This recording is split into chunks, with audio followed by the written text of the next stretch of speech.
Hi everyone, welcome to our macromolecule video series. In this video, we're going to be talking about proteins. Proteins are polymers made up of monomers called amino acids, and they are the molecules that do most of the jobs within a cell. As such, their functions are diverse, ranging from transport to catalysis of reactions as enzymes, storage, communication, and others. There are a total of 20 different amino acids, but they all share the same basic structure. Hopefully you remember from our previous section that the reason they're called amino acids is that they all contain an amino, or an H2 group, as highlighted here in blue, and a carboxylic acid, or carboxyl group, highlighted here in purple. Those are always joined by a central alpha carbon, shown here in orange, which also has a hydrogen bonded to it. The only thing that varies between the amino acids is the R group, or side chain, shown here in pink. This could range from a single hydrogen to a complex fused ring structure, and it's this group that gives the amino acid its unique properties.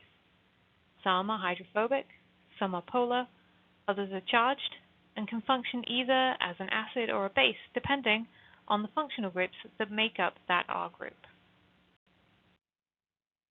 So how are amino acids joined together?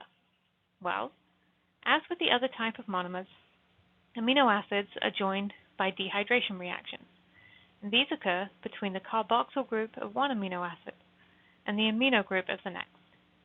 Now, if you haven't had a chance to review it yet, I would recommend that you pause this video here and go back and review the monomers and polymers video before moving on.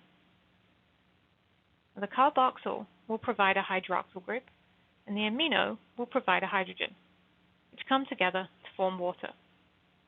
The remaining carbonyl, remember that carboxyl is carbonyl plus hydroxyl, and we just removed the hydroxyl, and the amino group components will be joined together to form a covalent bond called a peptide bond, making our amino acid polymer a polypeptide. Joining the amino acids together is just one component of forming the structure of proteins. The sequence of amino acids, as determined by the sequence of bases in the gene, is referred to as the primary structure. You can think of it as being like the letters of a word. The letters we use, how many there are, and the order we put them together in can make an almost unlimited variety of different words, in the same way that the number and sequence of amino acids can make a huge variety of polypeptides. The secondary structure is formed when carbonyl and amino groups within the backbone of the polypeptide form hydrogen bonds with each other. This typically results in one of two main structures, a coiled alpha helix or a flat beta sheet, and these will form areas of localized structure within the final protein. The third level is tertiary structure, and it's formed by a variety of interactions between the R groups of the amino acids.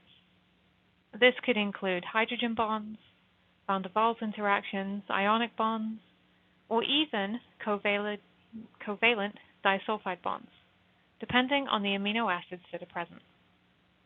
Overall, this will cause the polypeptide to fold into its unique three-dimensional shape, and only when it is fully folded and functional do we technically refer to it as a protein. Some, but not all proteins, will have a fourth level of structure referred to as quaternary structure. This level only exists in proteins whose final structure is made up of multiple independent polypeptide chains, which each have their own primary, secondary, and tertiary structure before being brought together to make the final protein. The most common example that you'll see of a protein with quaternary structure is hemoglobin, which consists of 4 polypeptide chains, 2 each of 2 different types, which all have to be folded and then assembled together into the final protein. Thanks for watching, and please make sure to check out the other videos available in this section.